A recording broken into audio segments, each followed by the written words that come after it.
Buenas a todos, mi nombre es Antonio José Maldonado, profesor de Virología de la Universidad de Oriente por más de 25 años. Quiero explicarle a todos los que estén escuchando este audio un poco sobre lo que es la pandemia del virus, del coronavirus. Ya sé que hay muchos videos y hay mucha todavía información que ha corrido por WhatsApp, pero bueno, quiero contribuir con algo de lo que uno va actualizándose en esta información. Bueno, para empezar es hacer un recuento rápidamente de cómo se inició esta pandemia. Comenzó a finales de diciembre del 2019 en la ciudad de Wuhan, en China Central, cuando se reportó a un grupo de personas con neumonía de causa desconocida, vinculada principalmente a trabajadores del mercado mayorista de mariscos del sur de China de Wuhan, el cual vende, entre otros productos, varios tipos de animales exóticos vivos.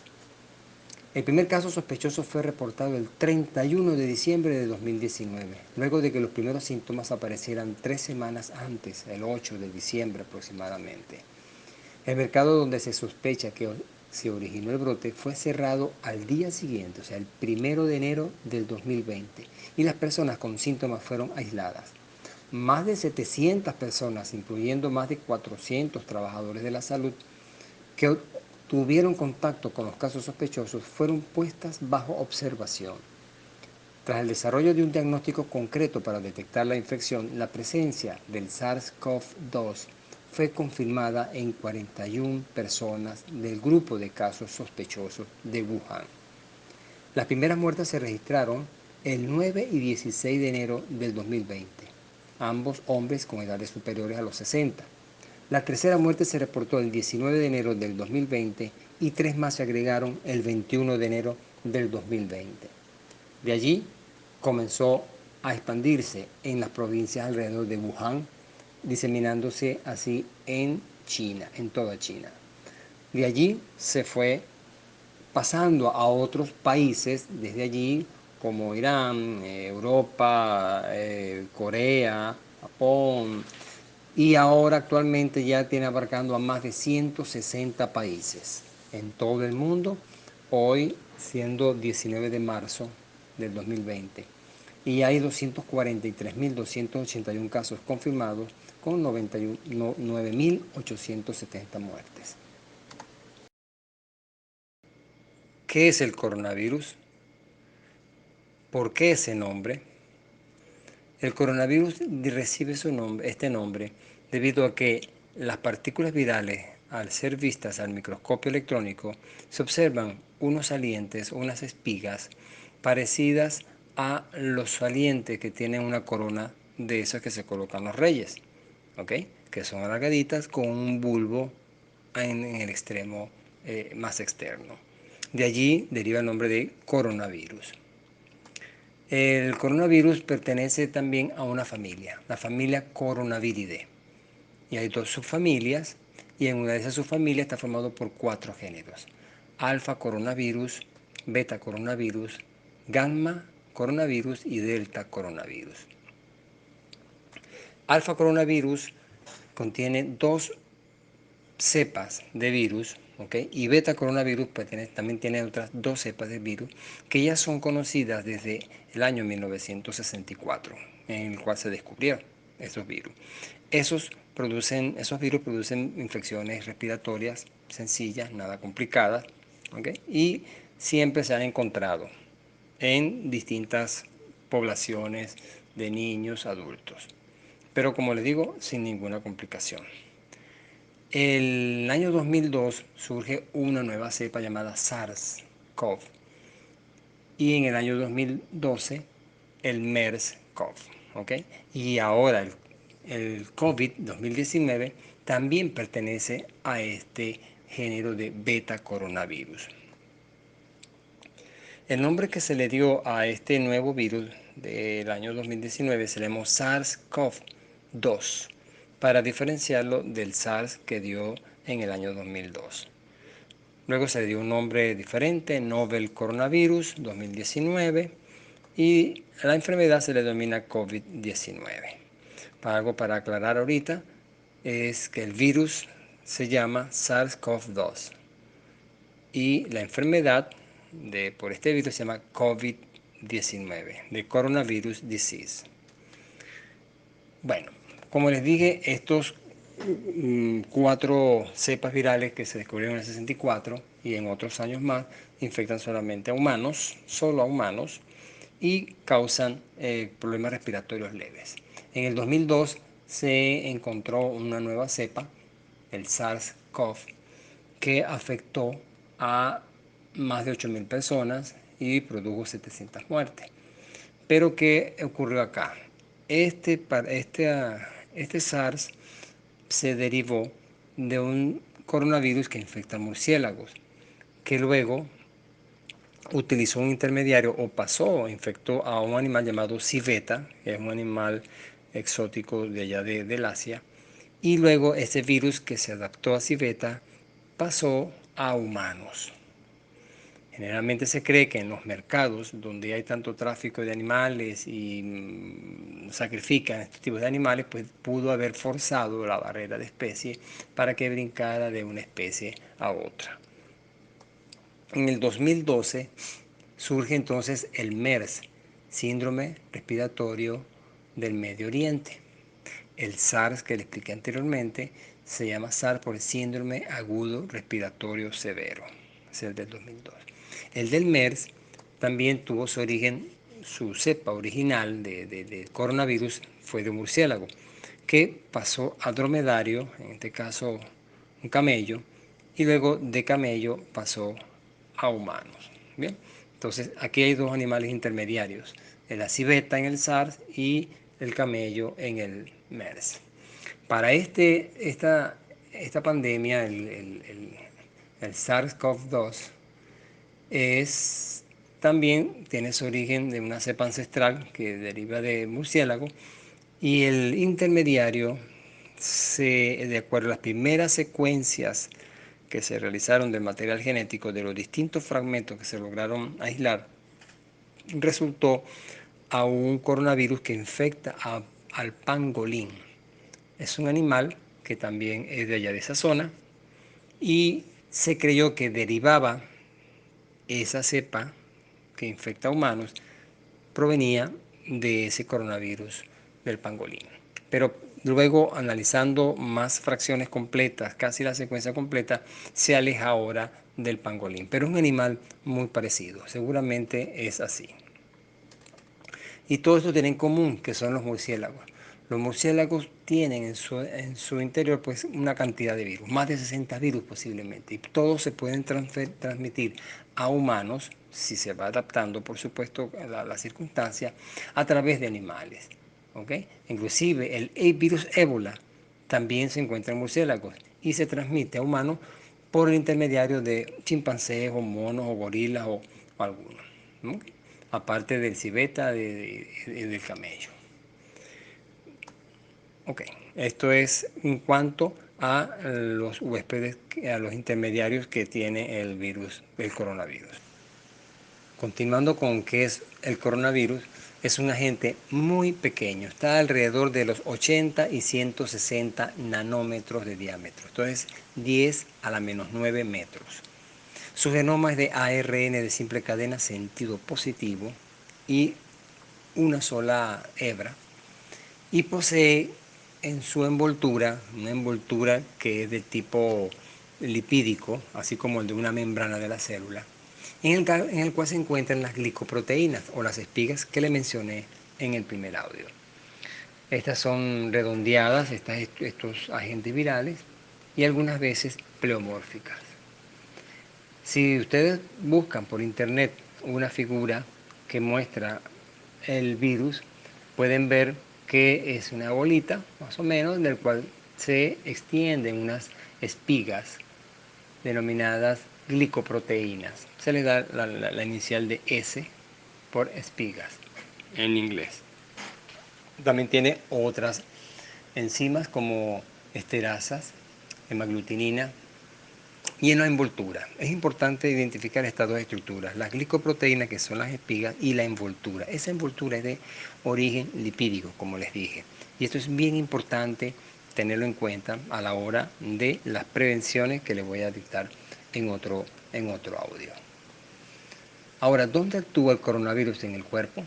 El coronavirus infecta las células del tracto respiratorio. Ese es su órgano blanco, el más importante. Hay otros órganos involucrados como riñón, intestino y corazón también. Pero ¿qué ocurre? El virus al entrar por vía respiratoria va a llegar a las fosas nasales. Probablemente ahí se replica para adquirir un mayor número de partículas y luego diseminarse, ¿ok? Y irse poco a poco hasta llegar a las células del aparato respiratorio, hasta los pulmones. ¿Qué va a pasar allí? Que el virus va a entrar, va a lograr ingresar a la célula, al interior de la célula. Y, cosa interesante, no la mata inmediatamente, va a tomar posesión de esa célula para ponerla a su disposición para crear nuevas partículas virales. Esa es la función de casi todos los virus. No destruir inmediatamente, sino utilizarla como maquinaria. ¿Qué va a ocurrir? Que va a producir cientos y cientos y miles de partículas virales que van a salir y van a infectar a las células sanas que están a su alrededor. Y así sucesivamente, cada célula infectada salen cientos y cientos de partículas virales para infectar a otra. ¿Qué conlleva eso? Atraer un colapso de los pulmones, específicamente los alvéolos.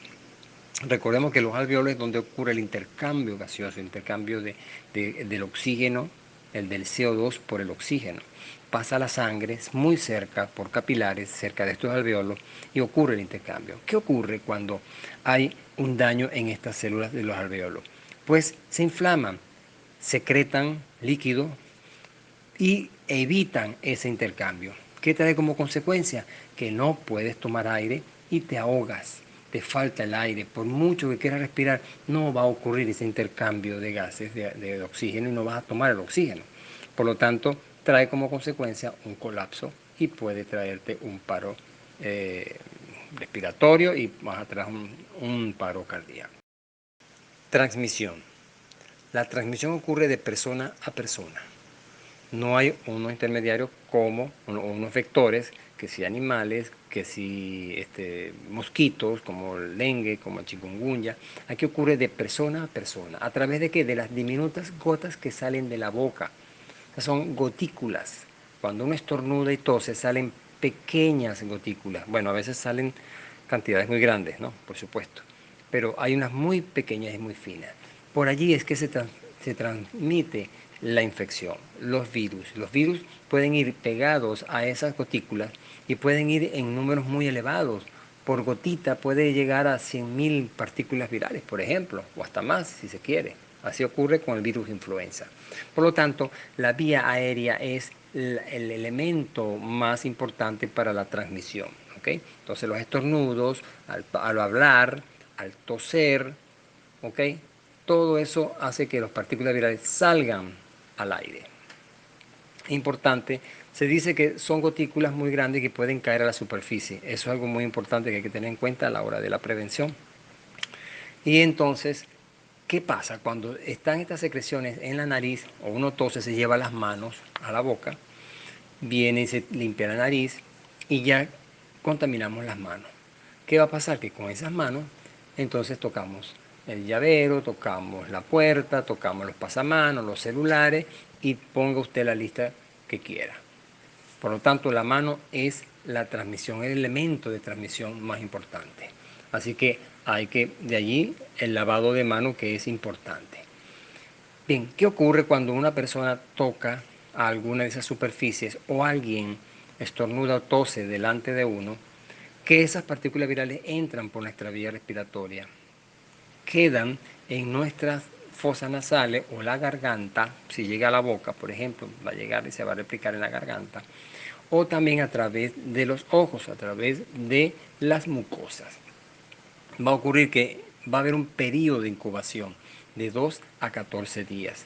¿Qué va a ocurrir en ese tiempo? El virus se va a multiplicar y va a ir cada vez diseminándose desde donde haya llegado hacia la garganta para luego llegar hacia la tráquea para luego seguir hacia los pulmones. ¿Ok? Eso hay que tenerlo muy, muy en claro. ¿Cuáles son los síntomas entonces? Una vez que la persona ya pasó su tiempo de incubación, pues entonces hay unos fenómenos interesantes acá. La mayoría, el 80% de los casos, permanecen asintomáticos durante este periodo. Eso es lo que ha arrojado la información epidemiológica. Un 80% de los casos no presentan síntomas o si los presentan son muy leves. Después se esparce el virus, se puede esparcir el virus antes de que comiencen los síntomas y al menos 2 semanas después de que desaparezcan los síntomas. Esto es algo bien importante. ¿Por qué? Porque mucha gente no se da cuenta que está diseminando el virus sin tener los síntomas. Me siento bien hoy, pero mañana caigo enfermo. Pero entonces hay que ver cuántos días atrás usted estuvo en distintas zonas, en distintos sitios, en distintos lugares y pudo haber contaminado a otros.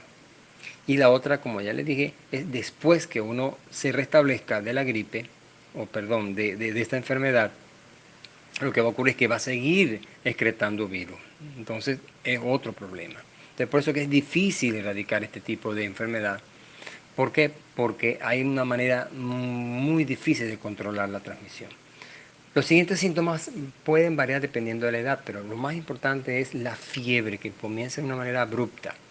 Que también otro síntoma es la tos seca, una tos que no conlleva con tanta flema. La mayoría de las veces es una tos seca. Después se complica con dificultad para respirar porque ya el virus, como le expliqué, se ha multiplicado en los pulmones y ya está costando tomar aire. Hay otros casos, otros síntomas secundarios como diarrea, por ejemplo, o problemas renales. Pero esto complica el aparato, el cuadro completo, que lo lleva a una neumonía, que es ya una obstrucción de todos los alveolos y es peligroso. Caso sospechoso. ¿Cuándo se habla de caso sospechoso? Es cuando una persona que tiene una infección respiratoria aguda grave se asocia con otro elemento importante, una historia de viajes o de residencia en países donde han ocurrido casos autóctonos del COVID-19. ¿Okay? O sea, una persona que tiene un problema respiratorio, pero al interrogarla, dicen que viene de un país como Italia, como España, como Irán, como China, que ya tienen casos autóctonos del COVID-19. Hay otro tipo de persona con enfermedad, hay otro tipo de caso sospechoso, que es una persona con enfermedad respiratoria aguda, igual que la anterior, pero que tuvo contacto físico cercano con un caso confirmado por COVID-19 en la zona. Ejemplo, una persona que llegó de Italia, pero se relacionó físicamente con sus amigos, con su familia. Entonces, estos amigos y esta familia ya entran también como casos sospechosos. ¿Okay? Y la exposición de un centro que se haya expuesto en un centro de salud donde se ha confirmado casos de COVID-19. Entonces, esos son los casos sospechosos. O sea, que aparece solamente con síntomas gripales, no es suficiente. Tiene que haber una historia que pueda apoyar más esa clínica.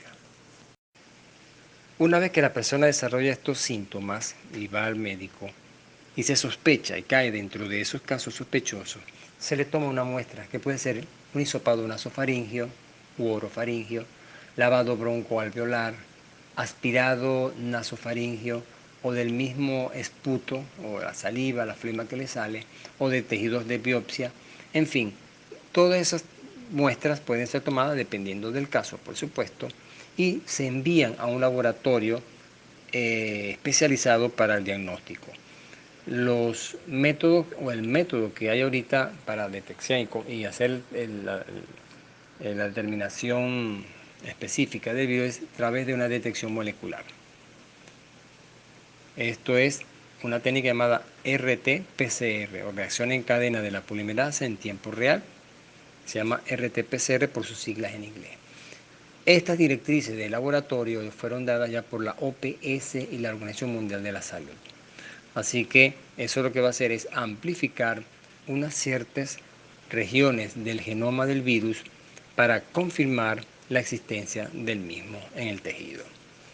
Eso se hace en todo el mundo Y aquí en Venezuela está el Instituto Nacional de Higiene, Rafael Rangel, donde está la división de virología, que se encarga de hacer ese diagnóstico confirmatorio.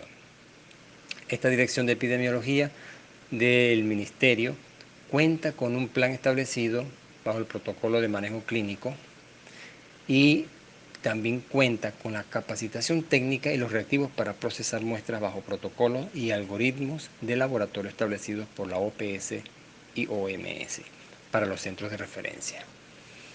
Se realizan pruebas de biología molecular, tal como lo exige la OPS, y hasta ahora solo se han evaluado muchos casos sospechosos, de los cuales ya hemos visto que hay unos 40 y tantos muestras confirmadas. Epidemiología del COVID-19.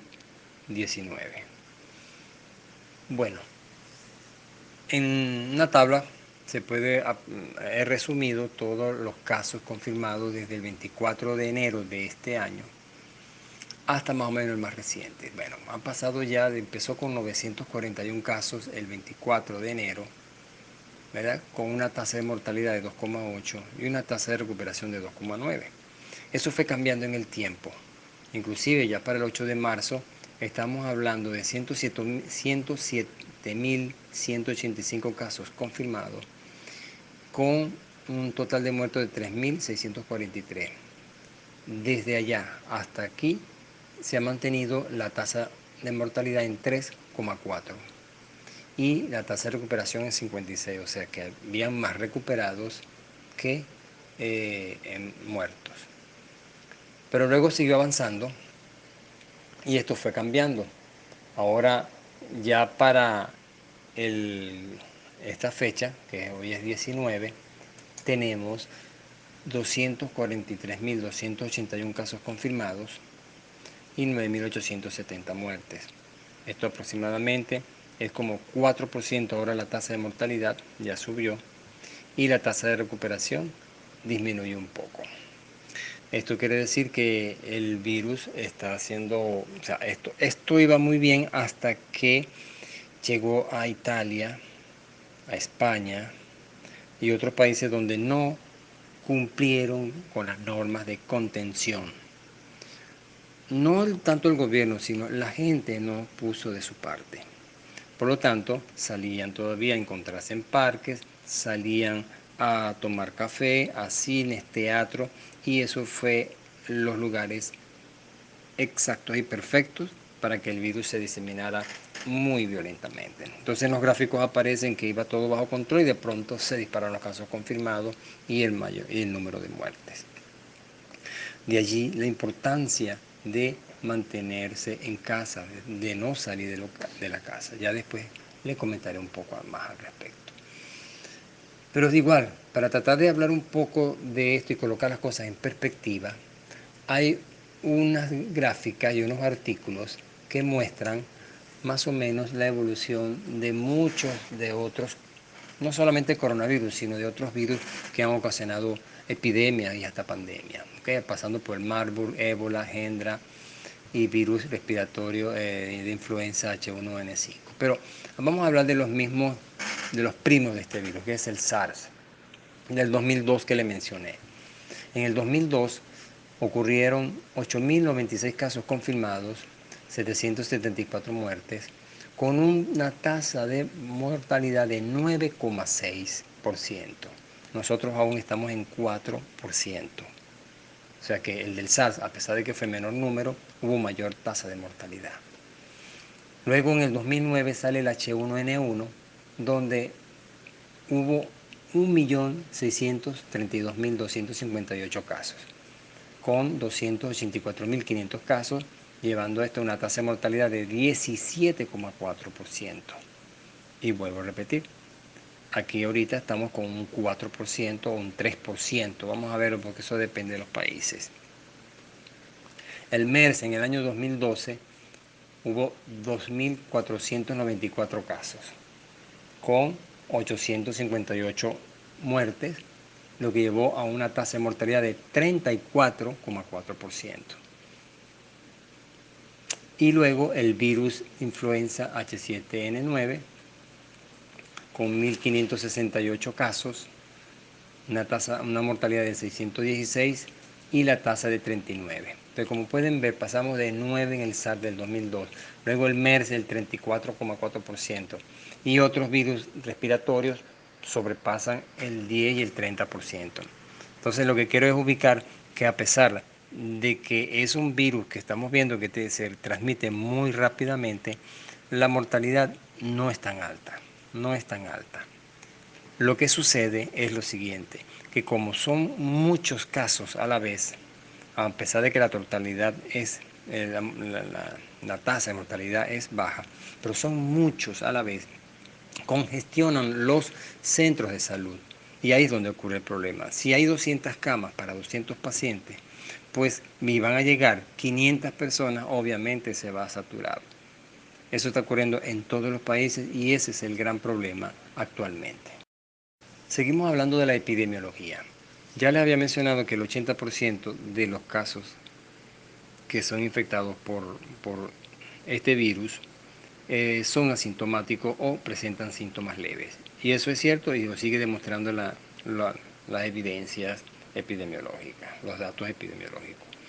Pero hay un 14, tanto por ciento, 14, tanto, 15, 16%, que pueden pasar a una gravedad más importante, pero que esa gravedad puede ser todavía controlada en el hogar, cuando se aíslan, cuando se le da el tratamiento más o menos adecuado, bajar la fiebre, se le da cierta cosa y salen de ese cuadro a los 3 o 4 días y ya se siente mejor, ¿ok? Luego cae un 5 o 6% donde ya se complica, ya requiere la asistencia de ventilación mecánica y de otros recursos que lo dan solamente las clínicas o los hospitales. Entonces, allí la cosa se pone más pequeña. ¿Por qué? Porque entonces allí la gente, como les digo, se abarrota, no da para atender a todos y algunos mueren. No todos mueren, por supuesto, se recuperan.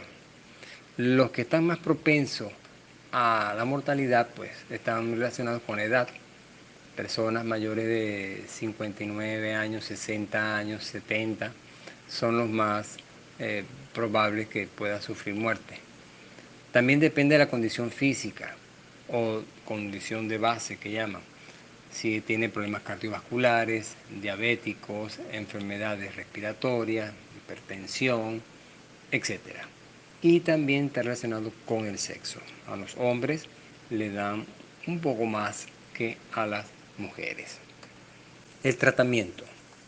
El tratamiento, para empezar, es atender los síntomas.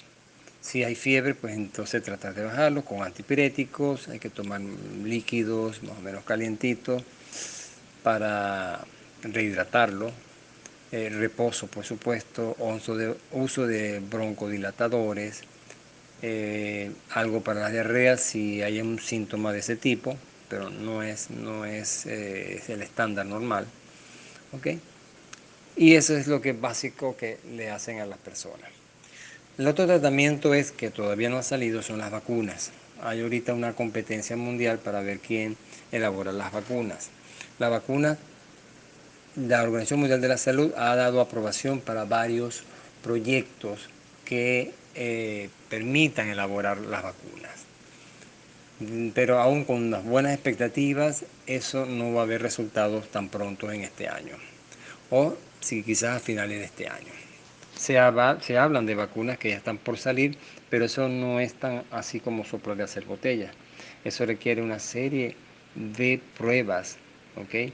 Y de fases para que cumplan las condiciones de no toxicidad en los humanos, ¿ok? Fase 1, fase 2, fase 3 y fase 4. Por eso es que se lleva mucho tiempo. Sin embargo, hay unos que se están desarrollando, como de la empresa Moderna, la vacuna mRNA 1273. Están otras vacunas sintéticas de ADN.